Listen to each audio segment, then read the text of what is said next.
Hello friends, आज का हमारा टॉपिक है फीडबैक इन एन एम्पलीफायर। किसी एम्पलीफायर में फीडबैक क्या होता है। ठीक है, देखिए पहले हम आपको डायग्राम से समझा दे रहे हैं, देन हम आपको लैंग्वेज पढ़ के बता देंगे। ठीक है, देखिए एम्पलीफायर अगर सिंपली देखें आप, तो हम किसी भी एम्पलीफायर में क्या करते हैं, जब हम लोग एम्पलीफायर में इनपुट सिग्नल मान लीजिए ES हमने अप्लाई किया, तो हमें क्या होता है, आउटपुट सिग्नल E0 मिल जाता है। ये एम्पलीफायर एक बॉक्स के रूप में मैंने प्रदर्शित किया यहाँ पर, और जो इससे पहले मैंने RC कपल्ड एम्पलीफायर पूरा सर्किट बना के दिखाया था, तो वही उसी सर्किट को हमने ऐसे ही मतलब नॉर्मल रूप से इस तरह से रिप्रेजेंट कर दिया है। तो ES हमने अप्लाई किया तो E0 हमें आउटपुट मिल गया, और गेन कितना मिला, A मिल गया।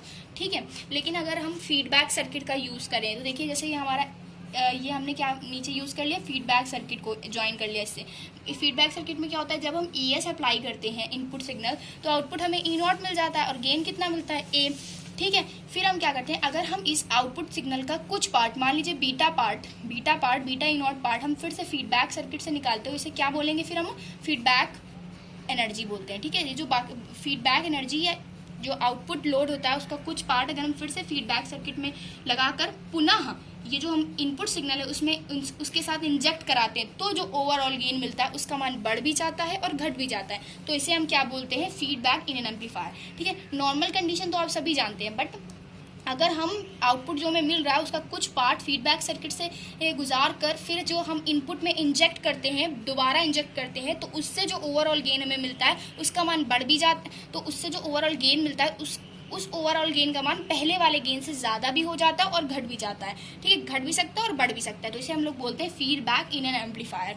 ओके, अगर देख लीजिए कि अगर मान लीजिए हमारा जो आउटपुट है उसका इनपुट में जो हमने अप्लाई किया था ये इस टाइप का था सिग्नल। ठीक है, आउटपुट में जो सिग्नल मिला वो सेम फेज में था। ठीक है, इन दोनों का इनपुट और आउटपुट का फेज सेम है, तो जो हमारा ये फीडबैक सर्किट, ये फीडबैक एनर्जी होगी उसका भी फेज ऐसा ही होगा। तो सेम फेज में हम इंजेक्ट करेंगे, जब इंजेक्ट करेंगे फीडबैक एनर्जी को हम पुनः इंजेक्ट करेंगे इनपुट सिग्नल में, तो दोनों का फेज क्या हो जाएगा, सेम हो जाएगा। और दोनों का फेज जब सेम होता है फीडबैक एनर्जी और इनपुट सिग्नल का, तो क्या होता है, जो हमें आउटपुट मिलता है,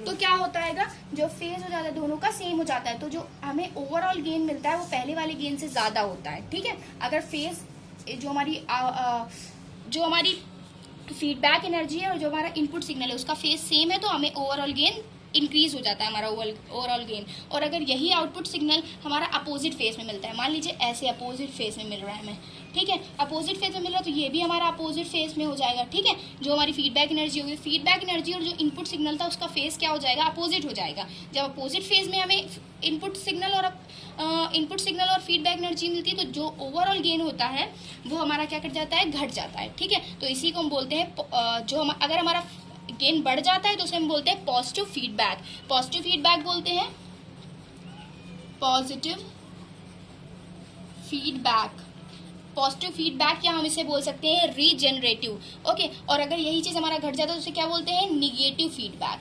इस कंडीशन में अगर होता है उसे बोलते हैं निगेटिव फीडबैक। ठीक है, इसकी थ्योरी आप देख लें तो आपको ये समझ में आ गया क्या होता है। तो आप देखिए इसकी थ्योरी क्या होती है।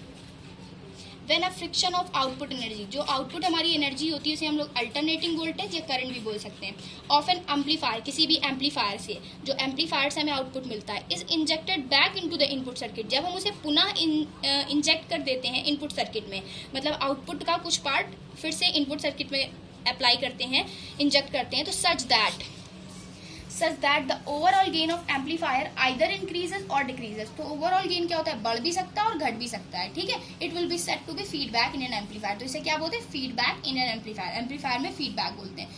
If the feedback energy is in the phase, feedback energy यहाँ पे क्या है, बीटा E0, यहाँ पे हमारी फीडबैक एनर्जी बीटा E0 है, मतलब E0 आउटपुट का कुछ पार्ट, मतलब बीटा E0 पार्ट को हम लोग क्या बोलेंगे, feedback energy.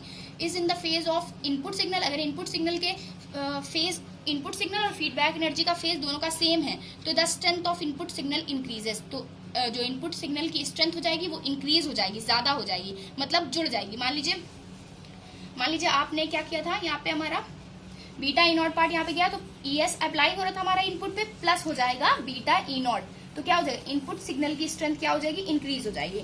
Okay, strength of input signal increases, to increase the overall gain of amplifier. तो इससे क्या होता है, एम्पलीफायर का ओवरऑल गेन भी बढ़ जाता है। This is said to be the positive feedback और रीजनरेटिव। तो इसे हम लोग क्या बोलते हैं, पॉजिटिव फीडबैक या रीजनरेटिव।